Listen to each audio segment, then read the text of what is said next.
Téléspectateurs, bonsoir, bonsoir. Je vais vous présenter une belle émission à Popalelo. Na kati ya studio Ebenezer TV.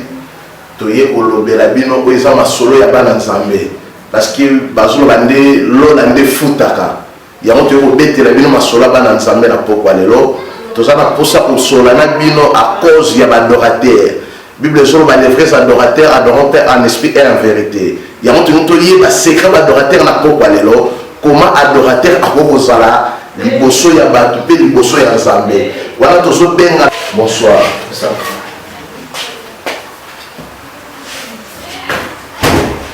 Papa Bokovanda. Merci. Topesi yo mbote na kombo na Yesu.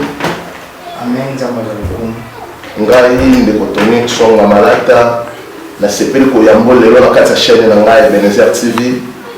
na yoki bekono déjà musika yango na lingi bato baloba te me yo moko ndoloba na Popalelo.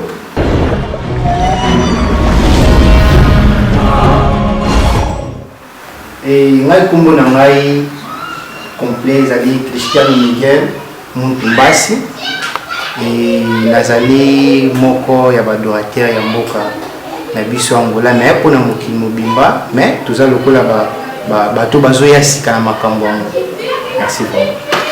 Ok papa Cristiano banda obandi koyembela Nzambe. Obandi koyembela Nzambe par rapport ya nini loko ni mataki kati na yo pona yo comme adorateur na Popalelo oloba liboso ya peuple Nzambe. Eloko ni sala ke yo banda koyemba. En fait c'est une question que je ne peux pas répondre, mais gloire à Dieu. Si on a bien répondre à l'argent, on a une chance de ma famille chrétienne. Et on a déjà Nzambe ko servir Nzambe donc il a na botami na ona bandi na ona dès le bas âge na kati ya ekodime et ti lelo ndenge moko tsolo ba to expliquer nous surtout en détail mais la bandi depuis l'enfance na kati ekodime vraiment. Pour vous expliquer l'église oyo bandaki mosala ya Nzambe ekodime, vous expliquer l'église comment l'église encadré on a zalaki nani pour encadrer aussi le comme Christian pour toujours mon à la TV vous expliquer biso. Fait ngai histoire zama mulai pona bandi ko ba comprendre c'est-à-dire ba kozwaka toujours temps pour comprendre biso mieux et na mukuse na ko bakala ki eza vraiment trajectoire mon que zuta makasi mais kubanda musala comme tel na ngai na bandi musala na kati église watu ba parents na ngai baza basala Nzambe nazwa ki chance ya kokende kotanga na mboka ya Congo et kuna na ngambo isika mama tikaki nga na maboka basala Nzambe na bandi ko servir Nzambe lokola bater na kati église et tant nde na sisaki ba classe na sepela ki na zonga na évoluer pembeni na ba parents na kati église ya Tolkota. Et par wapi naza moko ya bayembi na kati église et nazo évoluer tisiko na ngola Nzambe. Ok frère Christian, aux adorateurs na kati église, oye baba na kati église, ou bien on a un projet moko quelque part que l'audio comme un peu musicien, tout le monde a un musicien ou bien aux autres kanisa que sous na kati église ya Golgotha. Et c'est mon ngai kozala mingi na kikolobaki koyembela Nzambe comme tel isa vraiment na makili na lokola donc ko servir Nzambe pona ngai na lingi but objectif na nga vraiment ezali ke ko na te ya samala mon travers nzengo au travers koyemba c'est-à-dire na témoignage pour Nzambe osala na vie na ngai directement bonga na ba chanson na lingi ki na suka na kati église te mais en fait na pambola pe bande ko noso bazwa occasion ko landa biso partout na monde entier ba kozala ozala semo na ngai vraiment. Ok papa Christian, est-ce que vous pouvez expliquer biso pendant la parole atika ki ona maboka basala Nzambe na mboka Congo batika ki otanga classe et bongo yombe ko développer comment ki ko salela Nzambe na kati église batika ki yo encadrer on a azalaki nani to papa spirituel no azalaki nani côté na bandaki vraiment ko évoluer mais évoluer na kati église où ezalaki ifata et puis Nzamba ya kusala ngulu ya ki ba moment mo ke no église akina musika na comme côté église ezaki pembeni ya quartier wani ya ki EGMC wa fisika pasteur azalaki le pasteur Martin Ngambou je sali en passant papa Nicolas Belé menabi ki Nzamba osuna tumuna na kaka et n'évoluait wana na kati ya groupe ya adoration na kati église wana na bande kobeta mbunda na kati église wana après un certain moment et groupe moko ya chorale yaki kobotama wana groupe ya chorale wana korebi tozalaki wana na bafrère Gilou abande koakadre ngai et puis kosala contre-temps par rapport à l'étude nakende kotanga lisusu musika et puis nalongwaki wana mais grâce à Dieu côté nyonso na bande kolekana nazalaki toujours koadere na groupe oyo esika bazobayeba ndeko bande koyembela nzambe nga mpe na bande toujours koservir nzambe. Ok papa, siko ntango tokati moke parti wana ya Congo parce que tozoyela ntango na biso ntango ozongi na mboka ya Angola okomi pembeni ya babara na yo sikoyo osalaki nini mpona lelo okoma adorateur oyo ozali? Na forcé vraiment eloko te na forcé eloko te soki nalobiki na forcé eloko nzambe akosepela nango te donc makambo ezoévolue naturellement na grâce ya nzambe vraiment eza témoignage na ngai mpe na kolanse na bandeko nazoforce eloko te kozonga na ngai nazongaki awa na bandeko évolue na kati église epai wapi nazalaki kooriente bandeko na kati ya groupe ya adoration eyaki kosala bien ndeko moko toyebanaka na ye na mboka Kongo ayaki boye ntango ayaki boye tellement ngai nazalaki na boccupation ebele makambo mosusu ayaki na église baparent bapesaki responsabilité naloba ndeti ya bandeko akade biso frère Gelor donc nazalaki ti sikoyo toujours aza leader na biso et puis tozokonde toujours koservir nzambe na kati église na baorientation ya basala nzambe mpe na ndeko mpe azosunga biso malemi nde tozoévolue. Ok papa, sikoyo lokola bozoévolue na kati église pense na yo eza ke yo mpe osala musique oyo eza ya yo mpona te ya bato par rapport ya batémoignage na yo ndenge nzambe azotombola yo ndenge nzambe azomemela yo okomi na mposa osala musique na yo privé ou bien osala musique ou associé bandeko na kati église? Ok, explicar também pouco em língua portuguesa. E sendo jovem está tentando cada vez mais estar nesse mundo gospel, estou aqui com novo talento, ou tenho muitos objetivos na vida, mas eu quero aqui primeiro uma coisa que não é sendo uma pessoa procurando do sucesso, não. Ou simplesmente eu quero testemunhar o que Deus está fazendo na minha vida todos os dias através das canções. É isso que é o meu maior desejo, porque eu sei que o mundo sem Jesus não somos nada. Na Renana responde Bandecopé, Bazolanda Bisso, Balobara Portugais, et que donc la force vraiment est comme mon côté. N'a jamais émotion, attendez que nous papa et vu la mise à témoignage. Là, mon était sur le nom de expliquer détail le but on attend tes bas attend la Bisso na ba occasion isusu et donc vu la mise à témoignage. Ok papa Christian. Maintenant toutes nos questions, nos questions nous avons makasi mingi. Mais là il dit que l'Angola Nzambe pour répondre Bisso. Est-ce que vous pouvez expliquer Bisso l'importance de l'adorateur? Et vraiment question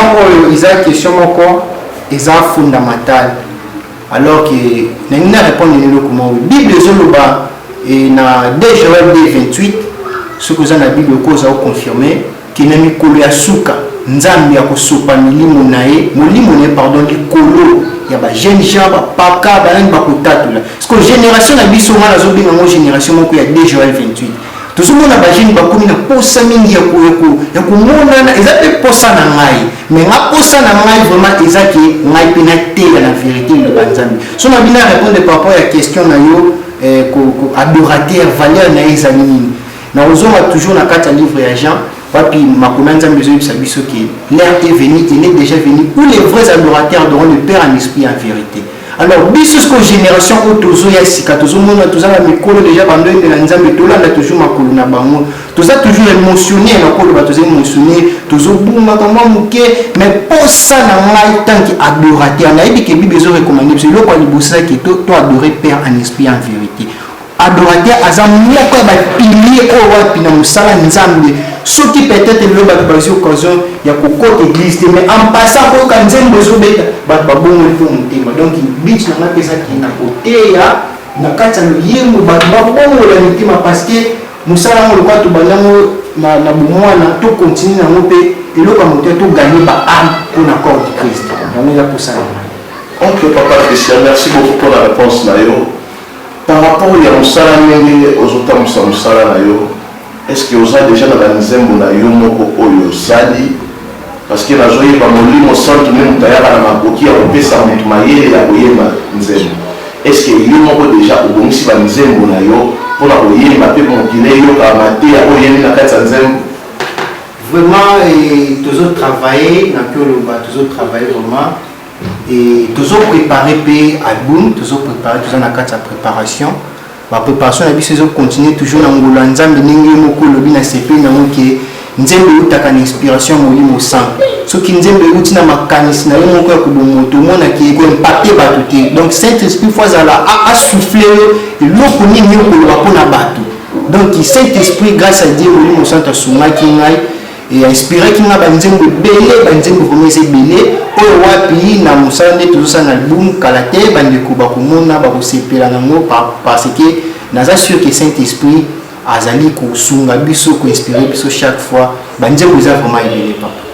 na 4 albums wana to se retrouver dans combien de chansons? Dieu permet tous en 8 chansons et tous en 8 chansons wana bozomona nzembo oyo eza déjà ko circuler. Et qui nous dit, ils ont la chanson d'un biseau promotionnel, qui nous dit après, tous allés na Deus Infinito, tous allés na Esconomie, après tous allés les sous na renouveler la confiance. Titre comme sous ces allés vraiment bien. Ok, on va titre on sur expliquer biseau. La ligne expliquer en qui la qui nous dit là. Il nous pour la tsanini, oyembeli montu, oyembeli mwasi, oyembeli papa, il y a un jour la biseau qui nous dit. Est-ce qu'on peut expliquer l'histoire pour la terre qui nous dit les années? Amen. Zamba sur le coup de ce pays, vraiment dans la question là et vous allez nous passer madame expliquer bandi ko bozo atanya ko kanzemu ko. Qui nous dit les nzembo moko na ko loba et ezaki nzembo moko na bande ko négliger mo nzembo ko kome yaki. Na lalaki et ba para bazaki musika ba déplacer ki nazaki na baleki et puis na kolala na katikati ya butu. Ponge sila kingai la bande komi tungisa ba question belé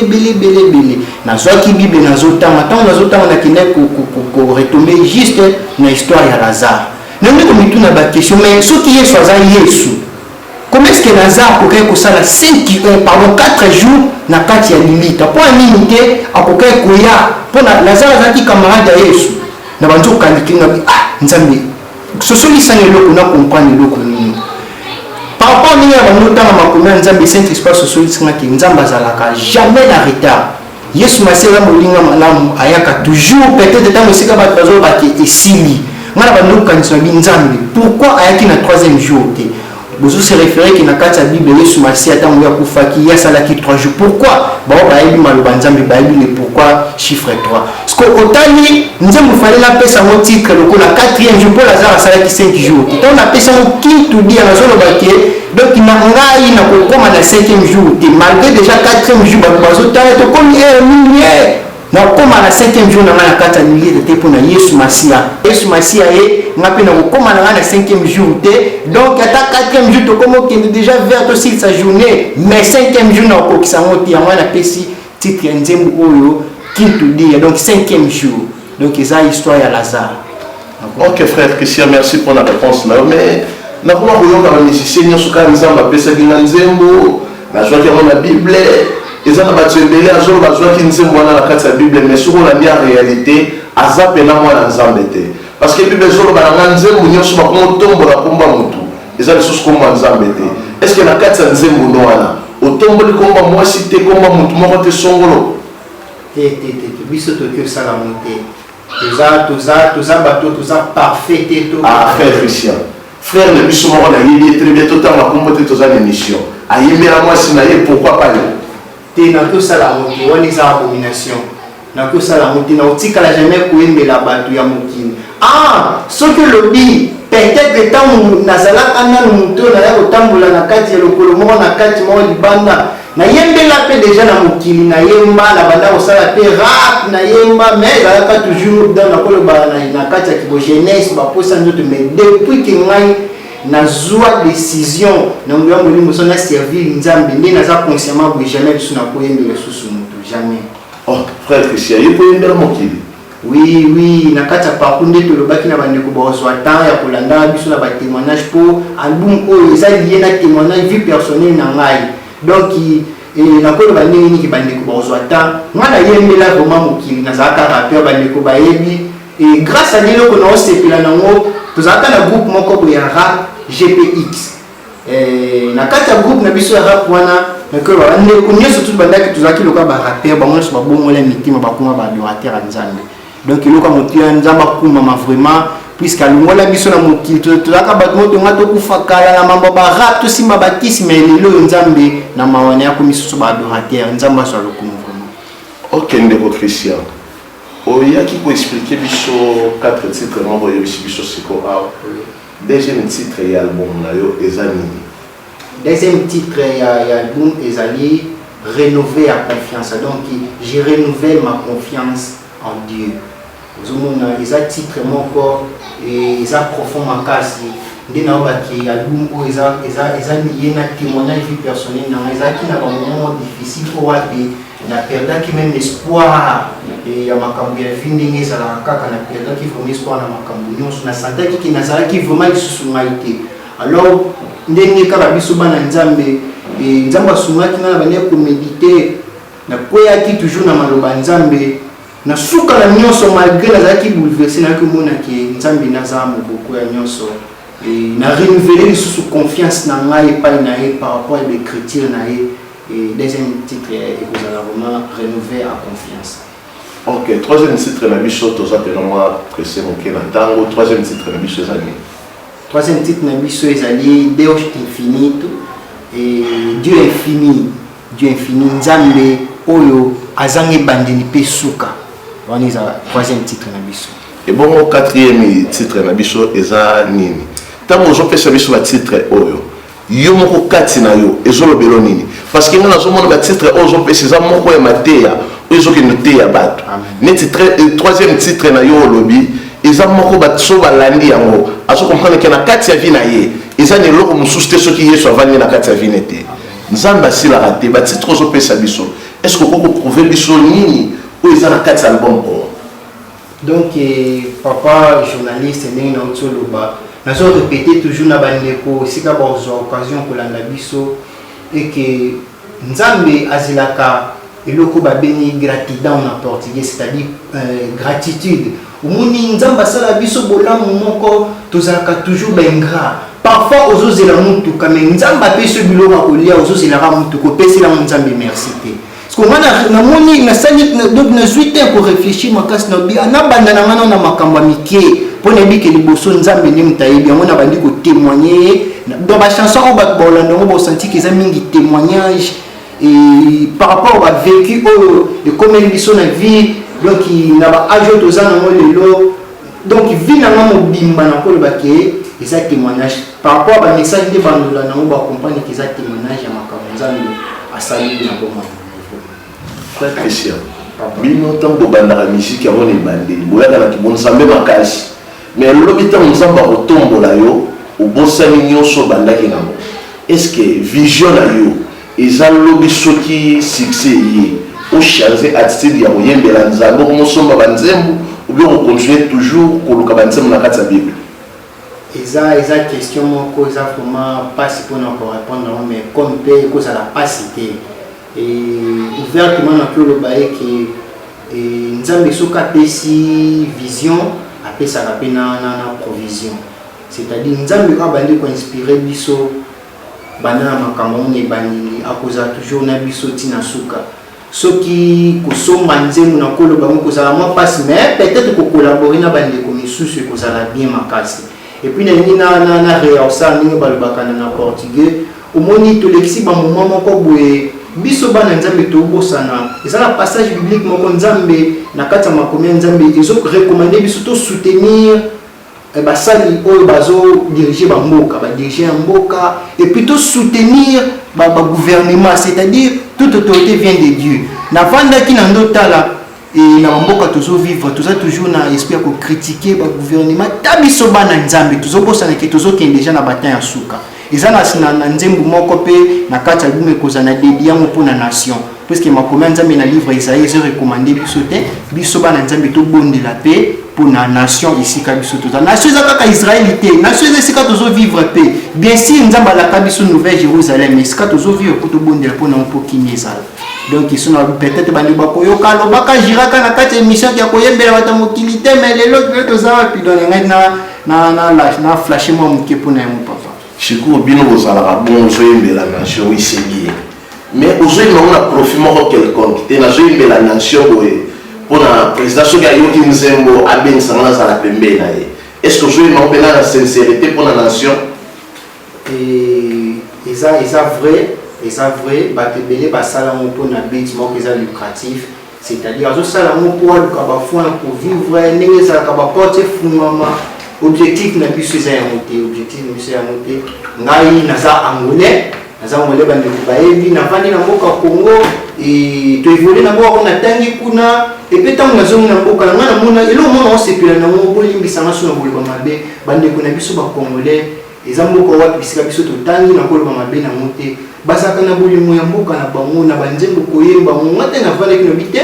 malgré que naza citoyen du ciel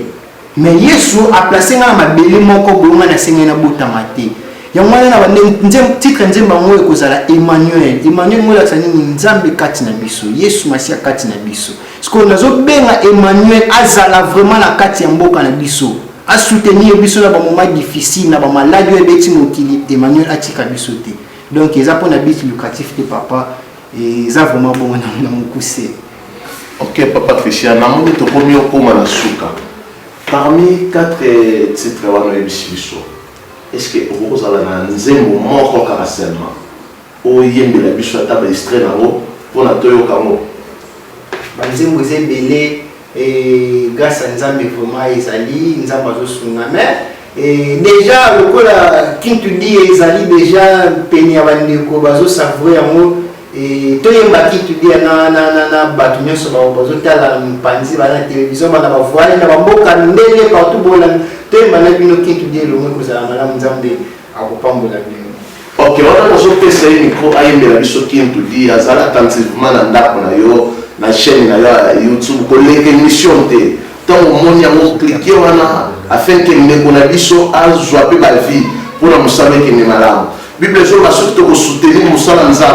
nzambe akofuta biso ya mingi koleka eza moko ya baevre oyo tozolinga tosoutenir mpona evre de dieu eza na bato ebele bayembela mokili oyo bazwa eloko te mais nga nazokroire likolo frère Christian lokola ndimi koyembela nzambe eza na makambo malamu nzambe abongisi mpo na ye pesa elitoi na yo oyoka kintudi ya na pokwa lelo amen nzambe apambola bino toyemba ngo elongo kozala malamu esika nyonso bokolanda biso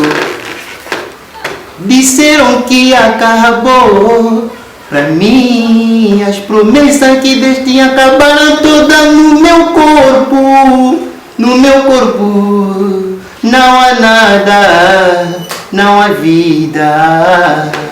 O mundo diz que acabou. Pra mim as promessas que Deus tinha acabaram todas no meu corpo. Não há nada, não há vida. Yoka awa. Mas uma pessoa travou meu quinto dia debaixo da terra. Mas uma pessoa negou meu quinto dia debaixo da terra. Não foi merecido, não foi exigência, não foi merecido, não foi obrigação. Tudo estou vivendo, oh, sua graça, sua graça. Agora, Papa, sua graça, Jesus, sua graça, sua graça, Papa, sua graça. Yorubaka, me basta, sua graça, Papa, sua graça, Papa, sua graça. Nzamba pambula bino, votre frère Cristiano Mbassi Azalf. Merci vraiment. Ok, merci beaucoup Papa Christian pour nous dire que tu voyais le biso na pokwa lelo. Ninga tuna mutuna muke pour la pokwa na suka. Nzembo wana yimbi ezana batu basungo te la ke ou bien basunga ki bazali ou bien ozana mouvement na yo. Ninga yeba suki ozana mouvement déjà ou bien benga ba ndeko ba kosungo pour na musala. Nzambe yazwa lokumu vraiment na ningaki nazala ingra makasi ningaki nazala ingra et pour na bilili etikala ka ba image ba vidéo vraiment il nazala ingra. Merci papa merci vraiment et na ningi na le biloko moko naza vraiment na koloba na banda tende toloba na portugais groupe moko boy naza na bango ti naza na ba collaborateur tozo collaborer na bango grâce à Nzambe et vraiment na kati nzembo kintu di ezaki nzembo ke bundisani makasi. Je me suis tombé dans les solos, soit dans le making of, tombé dans les solos. Qui te dit que jeune fille, ma sœur, la Niramingi, et Mia Sindintala. Aza moko ya basala nzambe bayembi oyo basala ki vraiment qui on a kati nzembwana et puis penazo qui soutient les soucis ya bato belo na ki otanga na détail te et nzambo suna making of soit na ba fiche technique ba nzembo mona ba remerciement ya bino nyonso.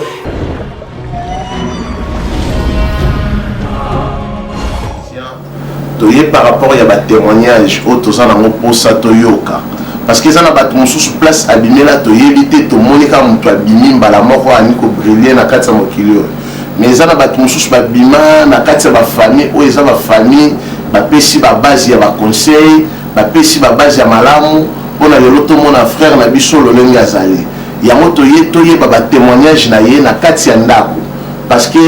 tous on a posé par Guirma et Bato Libanda tenu tout le papa a fait sa biso témoignage ya moi na ye comment Christian a connu lelo yango toujours présenté papa na biso papa bonne été ya bonne été vraiment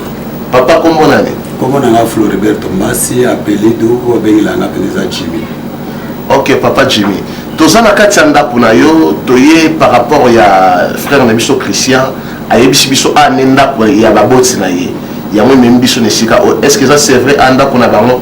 vraiment weza anda kuna bango nga naza papa na ye naza pasteur maman na ye pe aza évangéliste biso mbale tozali couple pastoral eza penza réalité vraiment ke weza anda kuna bango. OK papa pasteur église eza wapi ou bien papa zalaki pasteur atika na ye komboka nde tikala to yebite papa me ko expliquer biso mokena point na simi. Bon, nous avons travaillé dans la communauté à CADPA, Convention évangélique des assemblées de Dieu pentecostales, en Angola, siège na Samba, mais vraiment nous avons un pasteur, nous avons évolué dans Katakikolo, l'église est à côté du collège Jérémia, vraiment nous avons évolué, nous avons évolué comme ça ensemble, en Angola, déjà ça fait 15 ans. OK papa, na mona kamakambo ko mwa mingi, mwana pasteur, azuluka comme pasteur, akwa moyembi. Est-ce que pena eza posa ya nzambe ndi mutesali frère Christian za la moyembi ou bien papa ni mutalinga ki frère Christian kwa moyembi mais biso vraiment couple tango na bana musala nzambe tango na kibomona na bana ko senga nzambe makasi ke ngai na ndaku na ngai to salela nzambe nzambe ko sala biso grâce to la couple pastoral to salela nzambe donc ndenge nzambe atambola ki na elini ngazalaki na bana ne baki basala nzambe biso pevement tozana katika ya ligne wana ya conduite tolingi ke bana biso nyonso tofu balanda kaka conduite pe na nzela o biso tozali yango na Christian akoki kozala oyo akozala lelo. OK papa mais kako expliquer biso moke tomoni frère Christian ayembi kintu dia iningisi pena kikolo makasi pe Rwanda mobimba ezana bato bayoki yango libani na mboka tozomona ba message ezo basepeli na nzembo. Est-ce que inspiration ana lokola zango na pasteur yo muto komeli nzembo bali pena mwana muke kosalela nzambe na nzela ya adoration mais tango ayaki azwi musala na kati église abandai mpe kaka kotatoli moto alakisi ye te oyo akota alakisa ye sente alakisa ye koyemba mais tozomona kaka mwana azobima nde tozokomprendre ke te mwana aza na eloko ya nzambe esengeli koankade tozokoankade na baconseil na baconseil ya verset biblique ya bible mpe na ndenge aza koévolue donc na ngolo ya nzambe mpena moto aza koutilize ye. OK papa lokola yo comprendre que nzambe azoutilize lokola conseil parce que jeunesse oyo toza lelo soki nzambe atomboli yo obosani ke soko matimi nkoko kokweya eza na ba jeune bazobosana amati na ye pona lobi akweya na ye mais eza na ba jeune mosusu oyo bazomata azomata na équilibre mpona kweya te mais asimbama. Est-ce que pas posant un conseil moi pour qu'on puisse aller coller frère Christian afin que amata lolenge ba misusu bazomata te amata lolenge ba nzambe ba mata vraiment conseil nanga mikolo sinali liboso na biso ba parana ye to tambola kana kata ba poésie ba nzambe ningi toza couple na biso petit na kata na bona biso donc ninga zalana lokola zana ba parents o ba tambola na kata ba poésie donc toza na confiance na nzambe que mwana ko tambola na kata ba poésie donc conseil po ezali na Christian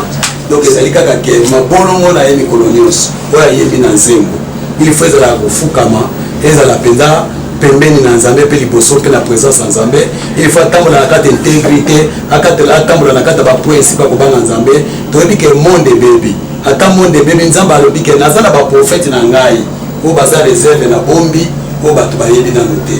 akoki kozala na kati ya barange ya bato nzambe ayebi lokola badonatere mpo koyemba tokobana ngo na seti na likolo mema te ya mposo ekosila donc ya zwi grâce oyo akobanda koyembela nzambe lelo ti na likolo bisika kokende aza kaka koadore nzambe donc conseil ezali kaka ke il faut akangama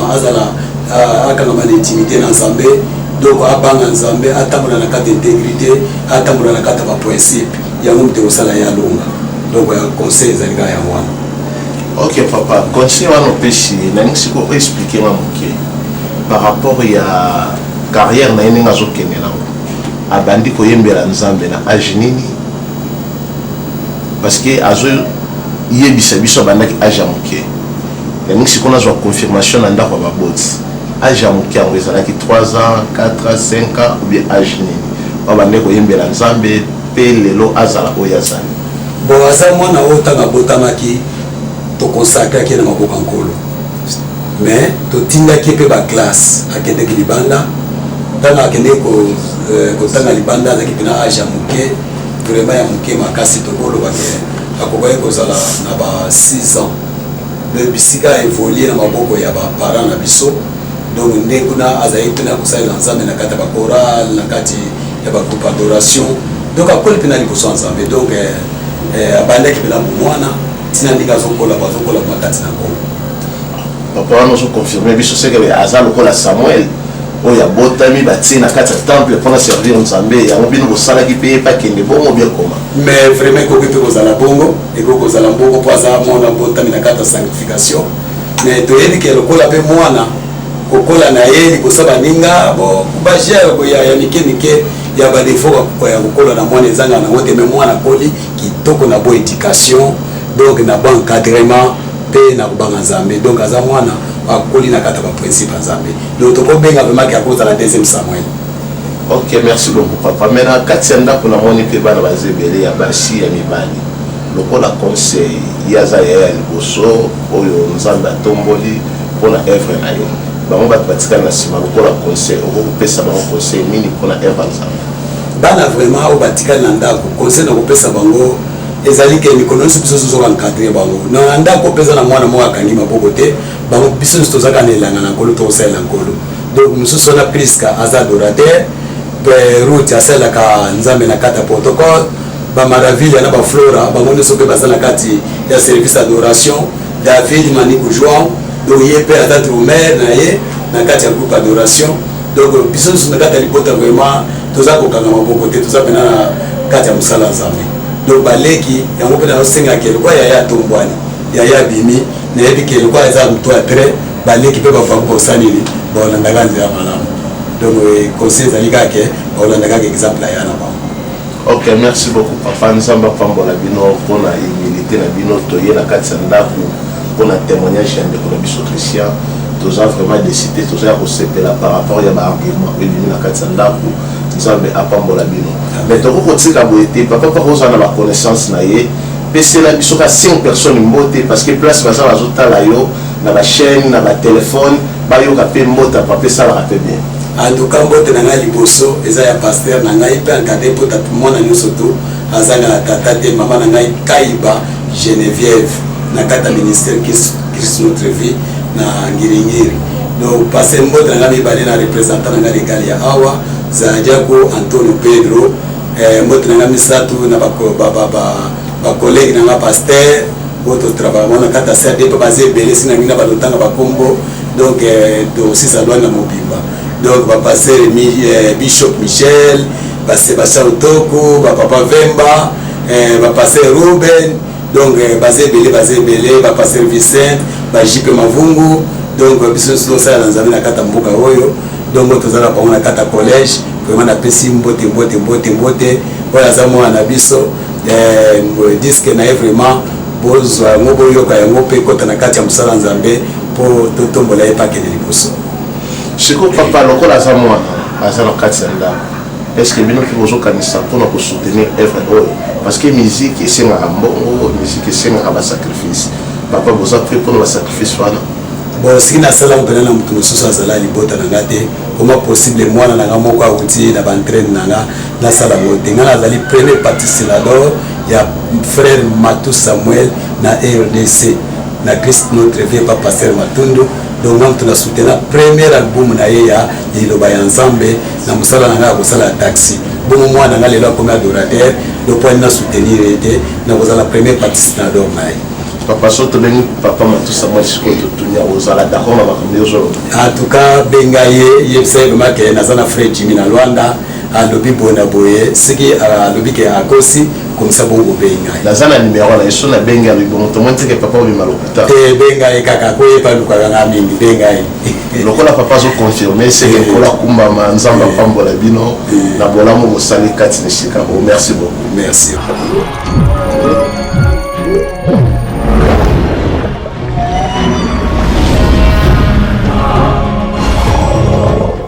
ok toza na kati ya ndako ya papa Jimmy toyaki moko ya batémoignage mpona lisolo na biso tozoleka ya ndeko na biso Christian par rapport ya mosala oyo azosala yango papa apesi biso témoignage mais tondimi yango kaka nano bien te toningi toconfirme yango epa mama parce que mama nde moto atikalaka na bana na ndako papa azola frère Christian bana mosala ntongo kibumwana mais mama koyebisa biso banda 12 heures yango toningi tozwa confirmation epa mama mpona toyeba soki mpena eza ya solo mama topesi mbote na kombo na Yesu. Merci mama kombo nani? Kombo na ngai Pelagia Montumbasi. Mama Pelagia, toza na kati ya ndako na yo tolingi toyeba lisolo moko. Frère Christian aza nani epa na yo? Merci. Christian aza mwana ngai liboso. Ndenge Portugal benga primogène. Aza mwana ngai liboso. Siko mama nazomona papa na biso Christian azoyembela nzambe eza na nzambe moko ezosala impact makasi ana kati ya Luanda mpe na mboka mobimba ya Luanda na province nzembo wana ezobeta mingi kindunie yango toyeba eske yo lokolo oza mama évangéliste yo zwi banzembo komeli mwana banzembo mpona mwana tombwa mobie koma merci kokomela mwana banzembo loin de là nga mpe nayokaki kaka nayokaki ntango nzembo ebandaki deja kobeta na batelefone nde place nayokaki nga mpe nayokaki yango kaka na telefone après koyoka ngo nde naye koconfirme mama confirmaki kaka na telefone ou bien na libondeli ke nzembo mwana yembi eza nzembo nzambe bon merci nakoloba boye nakanisi lelo eza presque 6 mois ou 7 mois na mois ya juin tozalaki libanda kende traitement nalala butu moko na ntongo na oyebisa papa na bi papa nazolota na église tozalaki bato ebele obandaki kobenga Christian comme si olingaki oconsacre ye lokola pasteur lokola mosala nzambe nga na bandaki koboya nalobi te mwana nga atangi bakasi ifo asala nalingeli ye mosala oyo te mpo nga deja naza na kati ya mosala na yo papa ye ifo asala mbongo ntango nayebisa ye papa message wana areponde nga wakokaki korepondre ngai mais ntango mpe toye nasololaki na ye mpe te lokola mama nasolola na ye te namemaka na bapriere donc namoni déjà signe ya nzembo wana bandi kozongisa ngai na ba message oyo nazwa déjà les années passées mpona koconfirme ke eza temps oyo nzambe alingi atambola na ye elongo. sikoyo nga namonaka na kati ya bacouple oyo batambolaka kopanga nzambe bana na bango basala makambo malamu te. Est-ce que frère Christian bino mpena bozoconfirme biso parce que nini tosola boye bato bazotala sikoyo bizoconfirme biso mpena frère Christian likabo eza pene oyo tsefa nzambe? Bon, merci. Nakoki koloba ke na confirme moto aolanda aloba akwasa mama na ye yango obeteli maboko il faut alobaka bolamu na ye. Christian au départ de papa lobaki ntango abotami après 14 jours. Après 14 jours namemie na église mpona kende koyambisa ye. Normalement il fallait ça ma 7 jours après. Lokwa nabotaki na bomwana na bandai kokuka pena kotelema te. Après 14 jours nakendeki na église. Prophète wana ayambaki ye nayebi ete yai première fois aya na église na biso. Donc napesi mwana apriye ayebisi ngabi mama baobengaka oyo mama ya mosali na nzambe, mwana oyo aza mosali na nzambe. Donc prophète alobai na nga makambo wana nabomba elelo nakolobake aza mwana lokwa bana nyonso na part moko, aza jeune lokwa ba jeune nyonso ba erreur o bana basalaka o ba jeune basalaka deux fois asalaka pe peut-être pas asalaki yango mais lokola eloko nzambe oyo eza na kati na ye ezoganga nzambe asani aorécupere ye aozongiseka na nzela mpo mongongo ya nzambe oyo ezolandaka ye ata akoti na libulu mongongo ya nzambe ezobenga ye koyebiseke ekomi temps oyo nga nzambe nangi natambola na oyo nga nzambe nangi na utilize yo. Alors force na ye ekoki jamais kobuka mongongo ya nzambe lokola eza mongongo ya nzambe ezobenga ye ezozongisa ye eza lokwa mari misambo ayemba yesu okanganga singa na kingo ata na kwei na ozonga kaka. Donc aza mwana berere ezalaka pe comme mwana comme jeune mais eloko eleki makasi eza mongongo ya nzambe oyo ezodomine berere ya vie na ye. Est-ce que aujourd'hui bapenaki eza mongongo ya nzambe ezodomine berere ya vie parce que bajeune garçon lelo lokola moni papa azosunga ye mama azosunga ye atali ma classe abosala mabe mo quelque part mais na ndako azobima mwana meme alingi mpe na ndako acomprendre mabe wana mais mama ozoconfirme ke mongongo ya nzambe moto ezobenga ye. Est-ce que eza pena sire ke mongongo ya nzambe moto ebenga ye? Merci. Nakoki koloba ke na oconfirme yango sûrement eza mongongo ya nzambe. Pour 2 ou 3 ans passés ye moko wana koyebisa ngaki aoyoka ngongo ezoloba na ye ondela banda komona ondele moto yango oyebisa ke vino ekomi na suka olingi okufa banda ekobanga ntango oya koyebisa ngaki mama tala ngongo na oyokaka yeloba na ngai ke ekomi temps ya banda okantoni ye ntango ya okufa mais nga na banda ekokomprendre lokola Samuel abanda ekokimela epa Eli na banda ekokomprendre ke ntango wana ekomaki oyo banda ekoloba na ye ezalaki ta ya nzambe eza vraiment ta ya nzambe oyo ekomi mpo nzambe atambola na ye. Sikoyo ndenge bokomprendre baarts wana nyonso makambo nyonso ezoleka na vie na ye lokola conseil aza mwana baconseil epa na ye te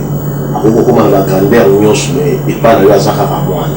lokola conseil okoki kopesa conseil nini mpona tambola na kobanga nzambe lisusu na vie na ye? Conseil ndenge bible elobi conseil eza lokola bijou ya or na litoi ya motu moko boye oyo aza mabe o aza fe motu moko aza na beauté te mais atie bijou ya or. Donc conseil eleki mbongo nga d'habitude nalobaka baza na ngolu ya ozala papa oyo alobaka na temps oyo esengeli aloba enga mama nalobaka na temps oyo nasengeli naloba koyebisa bango kaka conseil na vie esilaka te nakopesa o mbongo te mais ntango naopesa conseil eza plus ke mbongo oyo oza nango posa conseil na koyi kobakisa mpe na kokontinue kobakisa na vie na ye ezali ke élévation ntango eyaka ememaka na bainfluence nabondela na vie na nga komona batandeli ye tapi naomona élévation mais naloba na ye à chaque fois prière na nga nao namonela ye te o ake libanda ake baeurope nini namonaka élévation na ye na mabele me bibebe esika so totia madambe epesamela biso ayeba kaka kogere temps ya nzambe soki ayebi kogere temps ya nzambe oyo nyonso to etikali eozala nango na importance te mpo ntango temps ya nzambe eyaka ekoka na vie ya moto ekomaka bakomba ebele et surtout mpe bolenge na kati wana influenceaka mpe moto conseil nango ezali mingi bagenu ndenge ayembi nzambe bagenu na nga ezala kasi loka te ayembi mpo biso bayoki tosepela me azala mpenza nzambe ya bagenu resultat oyo bagenu ememelaka motu na vie eleki resultat oyo mbongo ekoki komemela motu me conseil na ngai nakopesa ye na minute oyo yango wana. Ok mama, eza na bato bazozela bayoka yo loba opesa bango te oyoka mabevage opesi bango te parce que so opesi bango mbote te babanda otonga o mama otaleka na te bapesa biso mbote te siko balingi bayoka bambote na ye toaka na kosa 5 personnes opesa na biso bango mbote. Vraiment soki olobi 5 eza mpe mpasi mpo nazokanisa na bane passé papa salanga ngolu na leka na émission na Irene esika azali na pesi mbote na pamboli ye mwana nga tosala émission mo awa kala kati ya ndako elekalaka na télévision bazongisa alors bato babandaki koya kose rattraper après bayoka te ke napesi bango mbote na bakombo basilika soki olobi na nga 5 personnes nga aza mama bana ebele naza mama bato ebele donc 5 personnes pour langue kozala nalobaka nzambe apambola bana nyonso to ya mibali spécialement Josué Kanga esika azali nzambe apambola o mwana ngai